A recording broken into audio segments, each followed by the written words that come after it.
Russian party, they supported this increase in defense spending, knowing that that would mean more investment in defense capabilities, more presence of NATO troops from other countries. So they were fully aware of that, but they supported that. Why?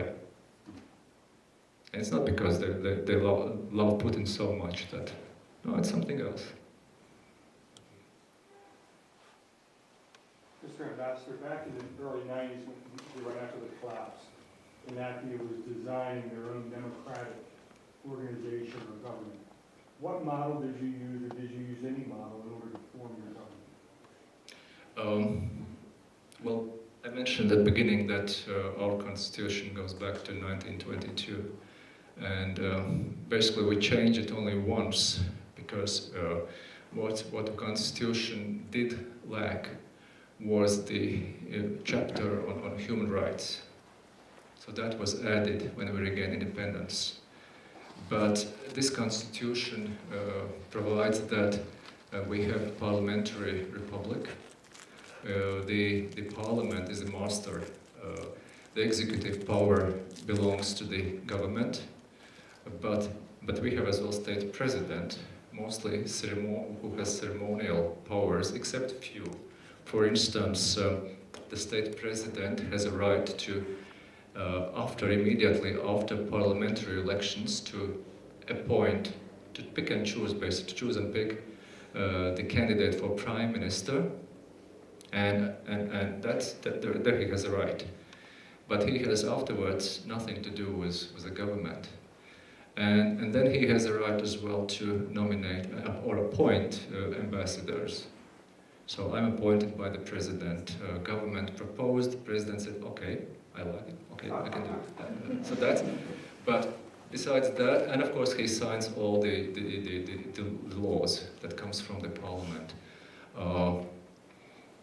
And that kind of system we have had since basically beginning of our republic or beginning of our constitution from 1922, except during a period of Soviet occupation, where of course our constitution was not in power in occupied situation.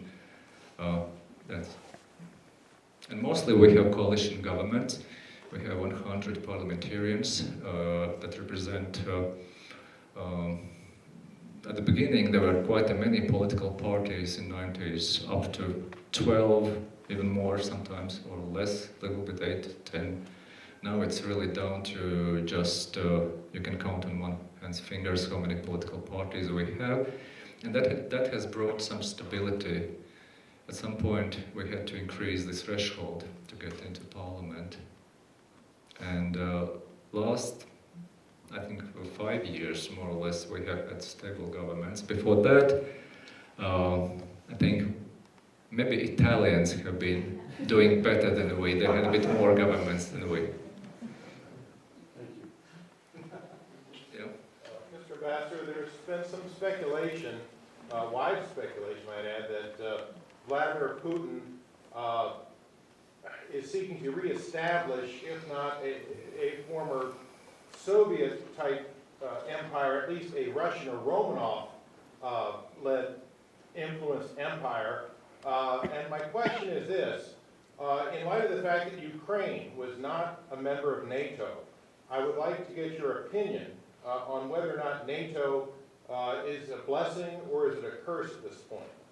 Because if Ukraine had been a member of NATO, we would have been forced to have acted, at least the other NATO members. Well, thanks so much for a question. It's a very good question. You remember that before Ukraine, there was another war in Georgia. It began in different way. Georgia was provoked to launch maybe the first attack, first strike, but it was clear provocation that actually was in the process of building for approximately a year. And Georgians, they are not Baltic people. Well, they have more heat in their blood. We can be more reserved, more introvert. They're very extrovert people. For them, really, it was a tough challenge. But at the same time, 2008, it was NATO discussion about expansion, enlargement. I don't like the word expansion. It's enlargement. If nations wanted to join, they should have this right. And in 2008, there was a question about two countries, Georgia and Ukraine, joining NATO. That year, NATO didn't take a decision. What followed, we know. There was a war in Georgia immediately. And after that, Ukraine had some turmoil, political turmoil, and they Parliament took a decision to opt for neutrality, kind of strange relationship. Neutrality in a situation when we thought there was no gray zone in Europe. Whether today NATO is a blessing for Ukraine or not, I think it's a blessing. The problem for Ukraine is that Ukraine is not part of NATO, unfortunately. I think what I see happening in Europe these days, I see that, wish we that or not, we will be faced with prolonged, frozen, or bit more heated conflict in Ukraine, and I think it will stay for a long time. Because in a way, Ukrainians are not able to control their border now. The border is completely open. There are Russian troops in Ukraine, fighting Russian troops. The lines of supply for these troops were reopened by Russian army, basically. So Russia can, if they wish, if she wants, to keep the situation as long as she pleases, basically. On NATO side, there is no political appetite to use military force. What we can do is we can try to help Ukraine out of this situation by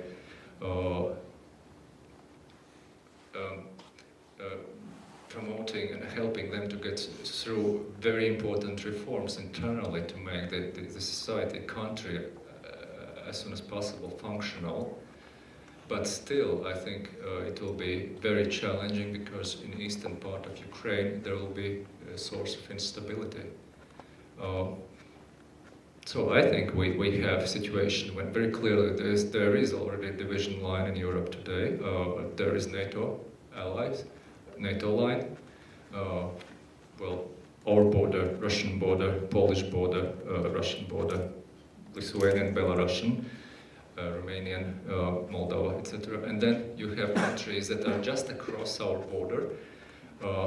That countries like Ukraine, like Moldova, in Caucasus, Georgia, Azerbaijan, that would love to integrate as deep as possible with the West, but unfortunately, I think for some time they will experience some difficulties. So that's how I see it. But I would really wouldn't be. Just imagine what kind of situation Europe today might be if there might not be NATO alliance. I mean, how people in the Baltic states would feel not being part of NATO today.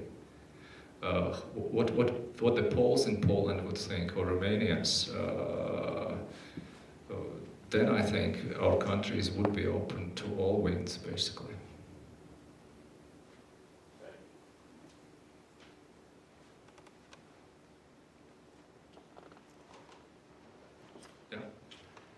Well, right now the U.S. media and our focus on international relations is centered on the conflict in Syria and Iraq and the rise of the Islamic State. I was curious if Latvia has any interest or desire to join the coalition against ISIS. Well, since Latvia joined NATO, and even before, Latvia has been really demonstrating that we are not only consumers of security, but as well we can provide security. And we have been already before, not only in ISAF mission in Afghanistan, for instance. Today, security in Kabul is provided, well, mostly by Norwegian and Latvian troops. But Iraq, the same story. We were part of mission in Iraq, our defense forces, and Latvian government has, and I was very glad to convey this message to US government that, well, if there will be a need for any of military capabilities, what we do possess, and we possess some that might be of some use in Iraq, so we would be ready to participate in alliance. So we are part of this alliance, either militarily or by extending humanitarian aid, or by helping to curb the funding to ISIS in Iraq. You might not know, but Latvia really is one of the very few well-performing financial centers in Europe. Of course, you cannot compare that with our financial sector, with banking, with city, but on the other hand, there are pretty many things happening through Latvia as well, so we might be of some use when it comes to, specifically in this area of support to United States, and if NATO decides somehow to engage, then for alliance, yes, we understand in a boat. You mentioned that even though a historian, you've been involved in a lot of energy talk, that Latvia depends 100% on Russian gas. So I'm curious as for what Latvia can do and is doing in that regard, and how can your Baltic neighbors help you? What we can do to help? To become less dependent on Russia. Okay. When you look in the Baltic region, I think you should expand a little bit. One topic what I didn't mention in my presentation, it's what I can call our political identity, or well, I mentioned yes, we're part of EU, but it's not enough. Well, we are a Baltic nation with very specific Baltic culture. At the same time, in our region, when you look, it's not only Baltic states, but you should add as well Nordic. It's Nordic Baltic 8. The very distinct regional grouping of countries, 3 Baltic states and 5 Nordic countries, that has, during the last 20 years, developed unprecedented, I really say an unprecedented level of mutual integration. I mentioned electricity sector, that actually, well, we from 1st of January next year, there will be an electricity market between Nordic Baltic states. So me, as with my household or a big company in Lithuania, would be able to pick the best supplier of electricity, being that in Sweden or in Norway or in Estonia or in Lithuania or in Latvia, just purely based on price. So that's what has happened during the last 20 years. We have extremely integrated financial sector. In Estonia, they almost do not have local banks. Those are mostly Scandinavian banks. In Latvia, we have few local banks, but as well our banking sector very much is predominated by Scandinavian banking sector. Now we are selling the last remaining state bank, and most likely that will be an American investment.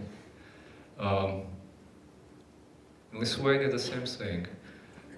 So these countries, 8, it's a group. When we look on our energy, we managed to break through by creating scale in our electricity sector that makes sense to have a market. We'll be doing that. We'll be trying to do that with among these countries as well in the area of gas.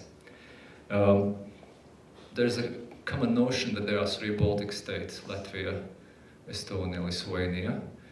If you read history deep enough, you see that there was a fourth Baltic nation.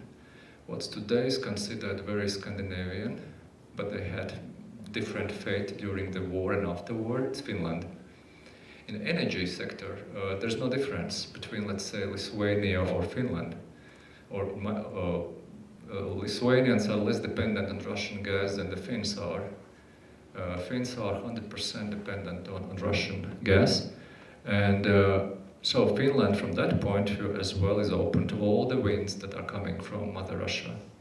So what we would love to do, we'd love to combine our efforts to build new pipes in the region.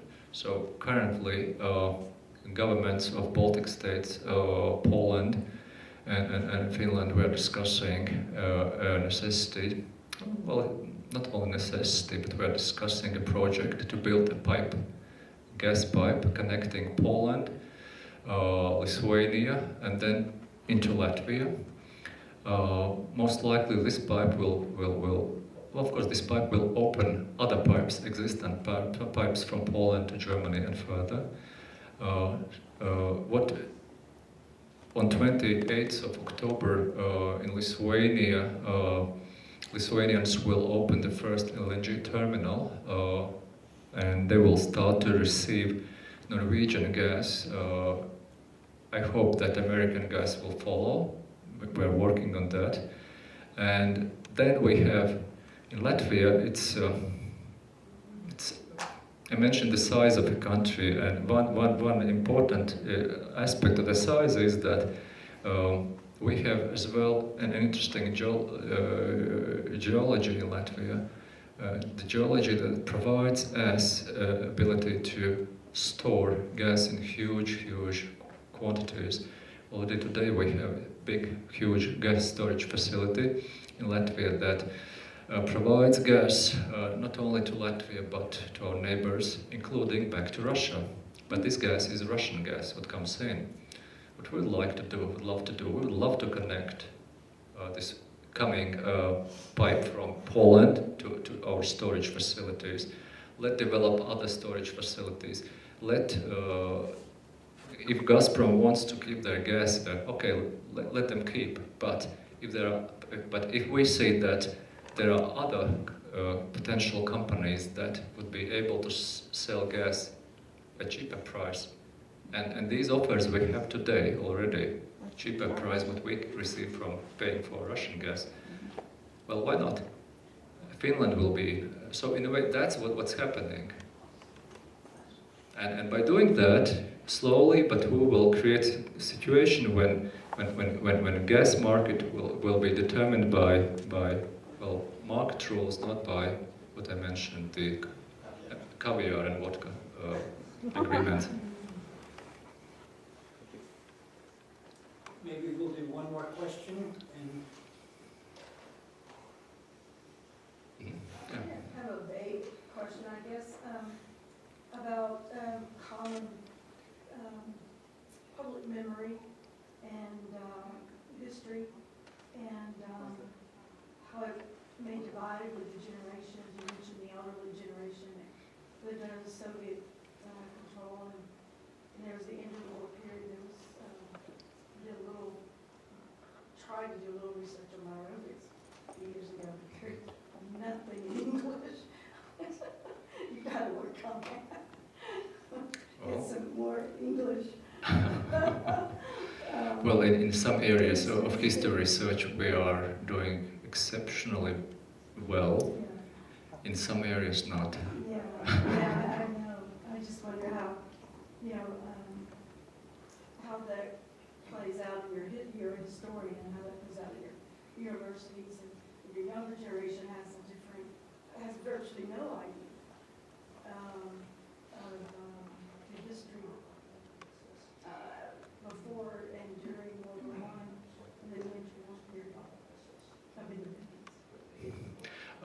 Well, I think there's enough information, I think, in Latvia and for different periods of our history, starting from very early days up to the beginning of Christianity and creation of Latvia was a name. Well, that time not exactly Latvia, but it was part of Latvia, part of Estonia, called, if you translate into English, you get Maryland.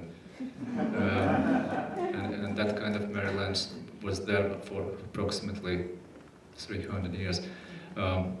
Then, of course, different other periods, the Polish domination, Swedish domination, Russian domination, and then our independence time.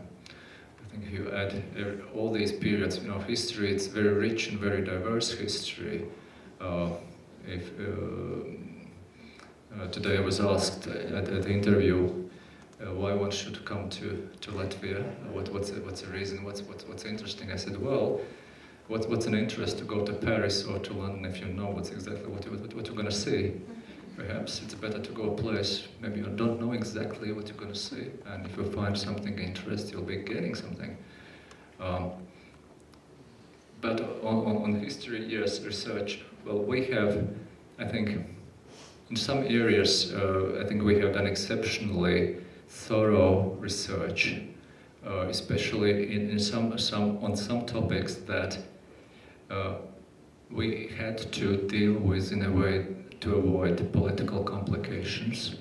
For instance, during the double Soviet occupation and the Nazi occupation, almost the whole Jewish community of Latvia disappeared. I graduated Soviet school in '85, there were no books, no curricula in Soviet school that actually gave you a clue, or for me as a Latvian student, a clue that as well something called Holocaust happened in occupied territory of Latvia. It was not relevant, it was not important for KGB, for Soviet government. So they had other reasons, other aims. And when we regained independence, suddenly we discovered, well, it's an area in our history that we have to address somehow. And what was done was our president, at that time President Gon Sulmanis, he created an international group of historians back in, if I remember correctly, in '95 or '96. And this international group of historians, they had produced 26, 27 volumes in English on this very tragic period in our history. So basically there's not a single village in Latvia that hasn't been somehow addressed by these researchers. And that's unique in European scale. You will not be able to find anything similar in any country of Europe, basically. So there, yes, we did. On Latvian history, yes, we have books, but as well in English.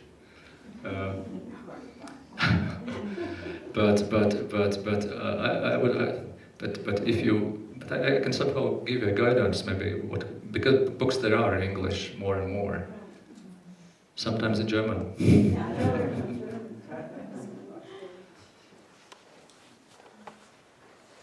Well, we want to thank the ambassador again and his wonderful wife and daughter for coming here today. It was really a pleasure and honor to have them in our midst. Thanks to all of you for coming. And now the UNESCO Center would like to present something to the ambassador. Who is Dr. Land, please come. Dr. Land, please come here. This is a token of appreciation, please. Dr.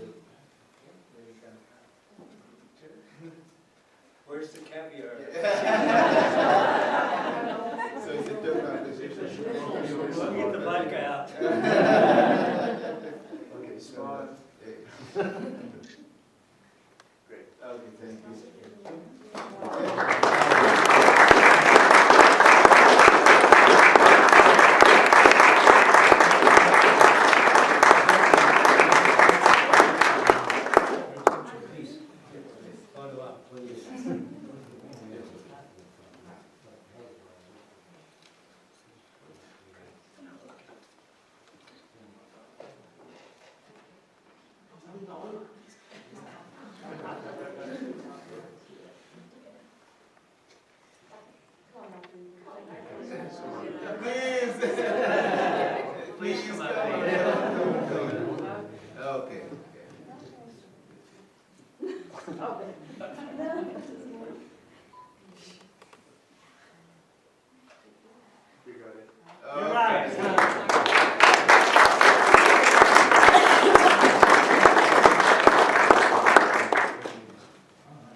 No, I just want to thank His Excellency, his wife, Dr. Len, and everybody for coming tonight.